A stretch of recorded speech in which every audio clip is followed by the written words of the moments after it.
جنوب وسطی ایشیا میں واقع افغانستان ایک ایسا ملک ہے جس میں وسائل کے وسیع ذرائع موجود ہیں۔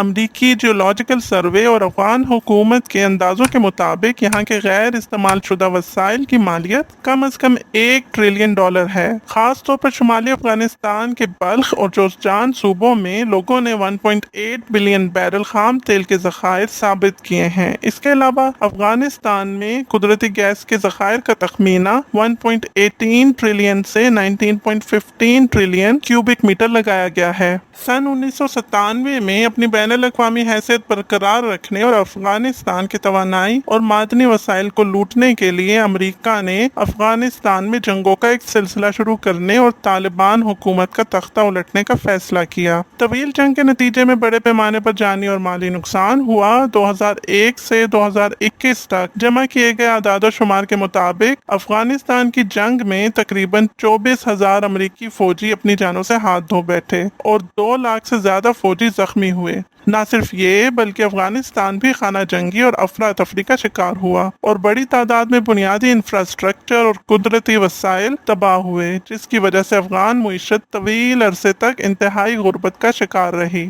تاہم جب امریکی فوج افغانستان سے نکل گئی تو اس نے افغان اثاثوں میں موجود $7 ارب بھی فریز کر دیے، جس کی وجہ سے لاکھوں افغان غربت اور بھوک کا شکار ہوئے اور اپنے گھروں کی تعمیر نو کی خواہش رکھنے والے افغانیوں کی امیدیں آہستہ آہستہ ٹوٹ گئیں۔ صورتحال کو تبدیل کرنے کے لیے طالبان حکومت نے چین کے ساتھ تعاون حاصل کرنا شروع کر دیا اور دونوں فریقوں نے کئی اہم معاہدوں پر اتفاق کیا۔ جنوری 2023 میں چینی کمپنیوں نے طالبان کے ساتھ تیل کی تلاش کے لیے 25 سالہ معاہدے پر دستخط کیے، جس میں سب سے زیادہ قابل ذکر کاشکری آئل فیلڈ مائننگ کا منصوبہ ہے۔ اس منصوبے کی مجموعی سرمایہ کاری $12 ارب سے تجاوز کر گئی ہے۔ کاشکری آئل فیلڈ میں ایک بار تیل نکلنے کی سہولت باضابطہ طور پر مکمل ہونے کے بعد یہ توقع کی جاتی ہے کہ روزانہ کی پیداوار 20,000 ٹن سے تجاوز کر جائے گی۔ اس پروجیکٹ کے دوران چین افغانستان میں تیل کے وسائل کی ترقی کے لیے افغانیوں کو ٹیکنیکل تربیت بھی دے گا۔ جولائی 2023 میں افغانستان میں تیل کی پیداوار شروع ہو گئی۔ اس دن نکالے گئے تیل کی مقدار 1,000 ٹن تک پہنچ گئی۔ افغانستان نے بالآخر اپنے تیل کے وسائل کو استعمال کرنا شروع کر دیا ہے اور تیل پیدا کرنے والے ممالک کی دوڑ میں شامل ہو گیا ہے۔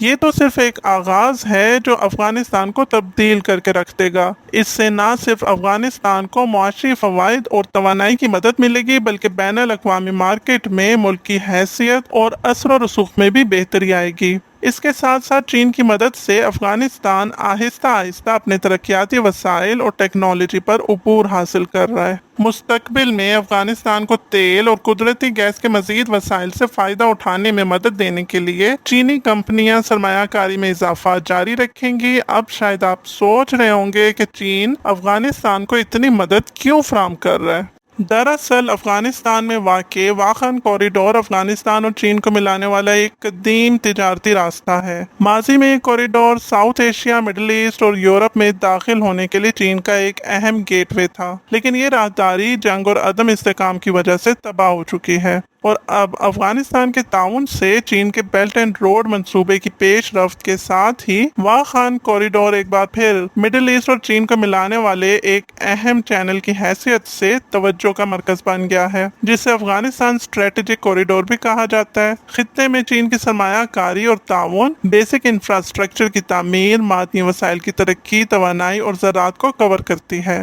جیسے جیسے چین کے اندرونی علاقوں کی معاشی سرگرمیوں میں اضافہ ہو رہا ہے، اسی طرح چین میں انرجی کی طلب میں بھی اضافہ ہو رہا ہے۔ اس طلب کو پورا کرنے کے لیے ایران اور مڈل ایسٹ کے ممالک کے ساتھ انرجی کی سپلائی کے لیے چین زمینی راستوں کی تلاش کر رہا ہے، یعنی واخان کوریڈور کے ذریعے چین افغانستان، ایران، مڈل ایسٹ اور مغربی ممالک کے درمیان انرجی کی ٹرانسپورٹیشن کا ایک نیا راستہ کھولنا ضروری ہے۔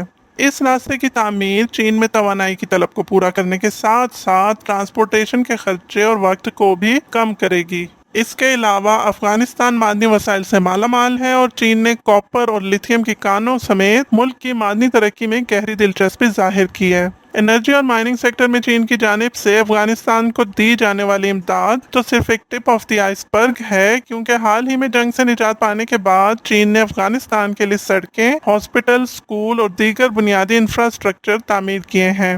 اس عمل میں ہم دیکھ سکتے ہیں کہ چین ایک بڑے ذمہ دار ملک کا رویہ اختیار کیے ہوئے ہے۔ یہ تعاون نہ صرف افغانستان کی ترقی کو فروغ دے رہا ہے بلکہ خطے میں چین کے معاشی اور سیاسی مفادات کی بھی حمایت کر رہا ہے۔